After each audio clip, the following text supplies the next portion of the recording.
बहू के गणेश जी। गणेश चतुर्थी आने वाली थी और देवयानी जी की बहू मंजरी इस त्योहार को लेकर बहुत खुश थी। देवयानी जी के घर में गणेश जी की पूजा और बाकी के त्योहार बड़े ही धूमधाम से मनाए जाते थे।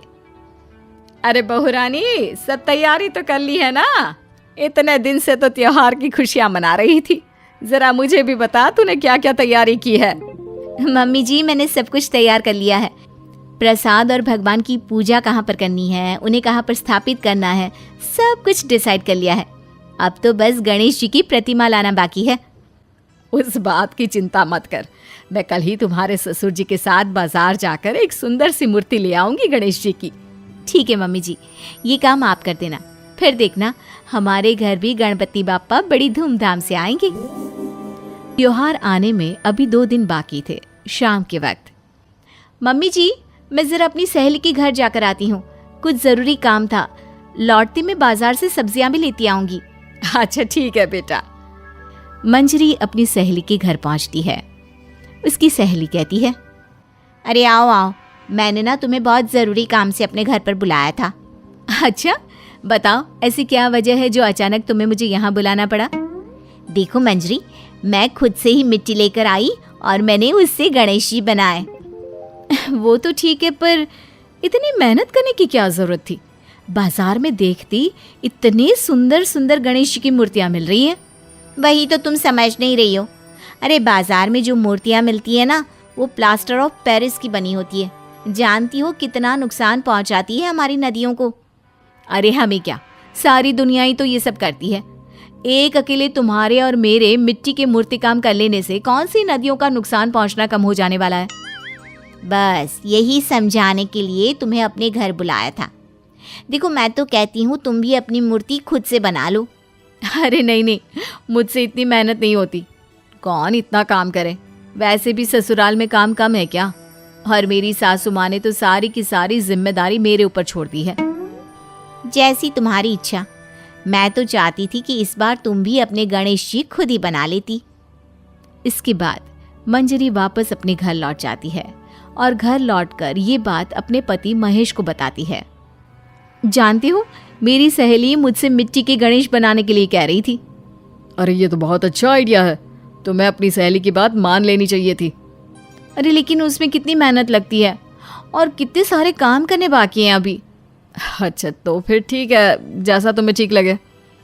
अगले दिन सुबह के वक्त मंजरी गाय को खाना देने के लिए अपने घर से बाहर आती है। उसे अपने घर के पास सड़क पर दूर खड़ी एक गाय नजर आती है। मंजरी उसके पास खाना देने गई। उसने देखा कि गाय वहां सड़क पर पड़े प्लास्टिक के डिब्बे को चबा रही थी और देखते ही देखते वो डिब्बा गाय के गले में जाकर अटक गया। अरे कोई मदद करो, देखो ये गाय मर जाएगी, इसके गले में प्लास्टिक का डिब्बा अटका है। अरे बहन जी, ये तो रोज का काम है। कोई ना कोई कचरा प्लास्टिक यहाँ वहाँ फेंक देता है और बेचारे इन जानवरों के लिए मुसीबत हो जाती है। तभी मंजरी की आवाज सुनकर उसका पति महेश वहां पर आ जाता है। अरे क्या हुआ? सब ठीक तो है ना? इतने जोर से क्यों चिल्ला रही हो? अजी देखो ना, इस गाय के गले में प्लास्टिक अटक गई है। किसी भी तरह से बाहर निकालो, वरना ये बेचारी मर जाएगी। तुम चिंता मत करो, मैं कुछ करता हूँ। महेश किसी तरह गाय के मुंह से प्लास्टिक का डिब्बा निकाल देता है। ये तो बहुत अच्छा हुआ, आपने बचा लिया, वरना मैं तो देख ही नहीं पाती। त्योहार से पहले अगर गौ माता की मौत हो जाती तो कितना बड़ा पाप पड़ता। न जाने कैसे लोग हैं, ऐसे ही सड़क पर प्लास्टिक डाल देते हैं। हाँ, तुमने बिल्कुल ठीक कहा। अच्छा हुआ तुम दोनों ने उस गाय को बचा लिया, वरना कितना बड़ा पाप चढ़ता। चाहे काम कोई भी करे, लेकिन जानवरों को तकलीफ होती है ना, तो दिल बड़ा दुखता है। मम्मी जी, मुझे लगता है इसीलिए मेरी सहेली मुझे समझा रही थी कि हमें मिट्टी के गणेश जी बनाने चाहिए। अरे नहीं नहीं बहू, गाय को बचाने तक तो ठीक है, लेकिन अब ये नया झंझट मत पालो। अरे कौन बनाए मूर्ति? मुझे तो बिल्कुल भी नहीं आती। अगर तुम बना सकती हो तो ही ये काम करना। बनानी तो मुझे भी नहीं आती मम्मी जी, लेकिन आज गौ माता की जो हालत दिखी ना, उसे देखकर लग रहा है कि मेरी सहेली बिल्कुल सही कह रही थी। माँ और मंजरी, तुम दोनों को इस बात की चिंता करने की जरूरत नहीं है। ये काम तुम मुझ पर छोड़ दो। लेकिन क्या करने वाले हो आप? हाँ बेटा, जरा हमें भी तो बताओ क्या करने वाले हो। माँ बस आप ना शाम तक का इंतजार करो, फिर देखना। मंजरी और देवयानी जी को कुछ भी समझ में नहीं आता, लेकिन वो महेश के कहे अनुसार शाम होने का इंतजार करती है। शाम को जब महेश ऑफिस से लौटकर घर वापस आता है तो एक पैकेट में बहुत सारी गिल्ली मिट्टी लेकर आता है। अरे महेश बेटा, इतनी सारी मिट्टी क्यों लेकर आए हो? माँ, ये इको फ्रेंडली गणेश जी बनाना था ना, इसलिए। हाँ, लेकिन बहू ने बताया था ना कि उसे बनाना नहीं आता, और मुझे तो बिल्कुल भी नहीं आता बेटा। माँ, मैंने उसका इंतजाम भी कर दिया है। वो भला कैसे? ये देखो, YouTube पर अच्छी तरह से दिखाया हुआ है कि मिट्टी से गणेश कैसे बनाना है।